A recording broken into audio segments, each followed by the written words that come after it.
பெயர் விஜயகுமார். நான் விருதுநகர் பக்கத்தில் உள்ள நடைநீர் என்ற கிராமம். இப்ப ஒரு இந்து பையன் ஒரு முஸ்லீம் பெண்ணை லவ் பண்றான். நீங்க அந்த இந்து பையனை முஸ்லீமுக்கு மாற சொல்லி மேரேஜ் பண்ணி வைக்கிறீங்க. ஏன் சார் அது இந்து பையனா இருந்தா இந்துக்கு மேரேஜ் பண்ண மாட்டேங்கிறீங்க? ஏன் ஒன் சைடா மட்டும் பாக்குறீங்க? இப்ப நம்ம தமிழ்நாடு கவர்மெண்ட் குடும்ப கட்டுப்பாடு ஒரு திட்டத்தை கொடுத்திருக்காங்க. நீங்க மட்டும் அதை கடைபிடிக்க மாட்டேங்கிறீங்க. எதுக்கு சொல்ல? ரெண்டு கேள்வி கேட்டிருக்கீங்களா? எதுக்கு சொல்ல? எதுக்கு சொல்லணும்? சாய்ஸ் உங்களுக்கு. குடும்ப கட்டுப்பாடு சொல்லவா? எது சொல்லணுங்கிறீங்க? திருமணத்துக்கு பத்திகளை அப்படி இந்து முஸ்லீம் கல்யாணம் பண்ணி வச்சா நாளடைல இந்து முஸ்லீம் ரெண்டு ஒரு நல்லுறவு ஏற்படும். இதனால சண்டை சச்சர வராது இல்லைங்க. நாடு ஒற்றுமையா இருக்குங்களா? அதாவது இதுல ஒரு இந்து முஸ்லீம் இருக்கிறாங்கன்னு வைங்களேன். இந்து ஆணு இந்து முஸ்லீம் பொண்ணு, முஸ்லீம் ஆணு இந்து பொண்ணு, இப்படி திருமணம் செய்யலாமான்னு கேட்டா இஸ்லாத்துல செய்யக்கூடாதுன்னு தெளிவா சொல்லப்பட்டிருக்கு. இந்து முஸ்லீம் சொல்லப்படல. இந்த ஓரிரை கொள்கை ஏற்றுக்கொண்டவர் ஏற்றுக்கொள்ளாதவர், இந்த அடிப்படையில் இஸ்லாம் என்ன சொல்லுதுன்னு கேட்டா, உலகத்தை எல்லாம் படைச்சு காக்கிற இறைவன் ஒரே இறைவன் தான் என்று நம்பக்கூடியவர்கள், கடவுளே இல்லை என்று சொல்லக்கூடியவர்களையும் பல கடவுள் நம்பிக்கை கொண்டவர்களையும் மணக்காதீர்கள் இப்படிங்கிறது குர்ஆன்ல இருக்குது. மதத்தை சொல்லி இந்து மதம் கிறிஸ்துவ மதம் சொல்லி சொல்லப்படல, கொள்கை அடிப்படையில் சொல்லப்படுகிறது. இதுல ஒரு பாட்டா நீங்க கவனிக்கணும். ஒருத்தர் கடவுள் இல்லைங்கிற கொள்கையில உள்ளவர், அதாவது பகுத்தறிவு சொல்றோம் இல்லையா, அந்த கொள்கையில உள்ளவர் வச்சுக்கிறங்க. அவர் தன்னுடைய பொண்ணை ஐயருக்கு கொடுப்பாரா? கோயில்ல பூஜை செய்யறார் ஐயர், அந்த ஐயருக்கு கொடுப்பாரா? இவர் கொள்கை என்ன? பெரியார் கொள்கை. இவர் கடவுளே இல்லைன்னு சொல்றார். இவர் தன்னுடைய மகளை யாரு கொடுக்க மாட்டாரு? ஐயர் கொடுக்க மாட்டார். உறுதியாக இருக்கக்கூடியவருடைய மகளை கடவுளுக்கு சேவை செய்யறேங்கிற ஒரு ஐயருக்கு புரோகிதரை கட்டி கொடுக்க மாட்டார். அதுக்கு என்ன காரணம்? கொள்கை காரணம். பிரச்சனை உண்டாகும். இவங்க கொள்கைக்கு அவங்க கொள்கைக்கும் நேர் எதிராக இருக்கிறது. மாத்தி கூட வச்சுக்கிறீங்களேன். ஒரு ஐயர் வீட்டு பொண்ணு, அவர் ஐயர் என்ன செய்வாரு? கடவுளை இல்ல, கடவுளை நான் ஒழிக்குவேன் அப்படின்னு சொல்லக்கூடிய ஒரு இளைஞனுக்கு தன்னுடைய மகளை கொடுப்பாருன்னா கொடுக்க மாட்டார். ஏன் கொடுக்கறது இல்லைன்னு கேட்டா, இந்த தீண்டாம இந்த மாதிரி காரணம் அல்ல. இது முக்கிய காரணம். மேட்ச் ஆகாது. ஒரு கல்யாணங்கிறது 10 நிமிஷத்துல முடிகிற ஒரு காரியம் கிடையாது. ஒரு ஹோட்டல்ல போய் சாப்பிட்டு வர்ற மாதிரி மேட்டரா இருந்தா யாரும் யாரோட வேணாலும் கல்யாணம் பண்ணிக்கலாம். கல்யாணங்கிறது காலமெல்லாம் இருக்கக்கூடிய ஒரு தொடர்பு. இயன்ற வரைக்கும் சந்தோஷமா போற வரைக்கும் அவங்க இணைந்தே இருக்கணும். இணைந்து இருக்கிறது மாத்திரமல்ல, இணைந்து இருக்கிறதுனால ஏற்படக்கூடிய புள்ள குட்டிகள் பெறுவது, அதை வளர்க்கிறது, பலவிதமான விஷயங்கள் இருக்கிறது. இப்ப என்ன இஸ்லாம் என்ன சொல்லுதுன்னு கேட்டா, நீ ஒரே ஒரு கடவுள் தான் சொல்ற, உன்னுடைய மனைவி பல கடவுள் என்று சொல்றாங்க. இப்ப என்ன பிரச்சனை ஏற்படும்னா, இந்த புள்ள ஒண்ணு பிறந்துடும். மோகம் 30 நாள், ஆசை 60 நாள், எதுவுமே தெரியாது. 30 நாளைக்கு ஒரு 2 மாசத்துக்கு என்ன செய்யாது?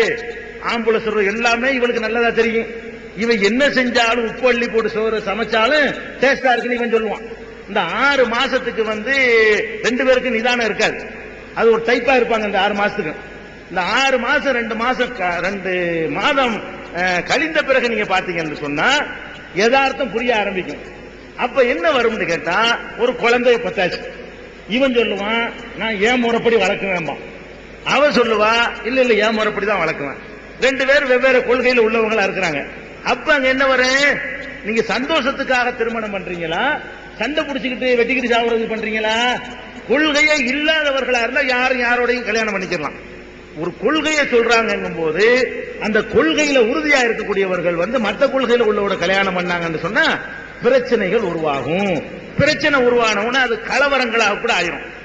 ஒரு சமுதாயத்துக்குள்ள அந்த பிரச்சனை ஏற்பட்டா ஜமாத்துல கூப்பிட்டு, வாடா நீனு வாமா கூப்பிட்டு அது என்னங்கிறது ஒரு தீர்வு சொல்ல முடியும்.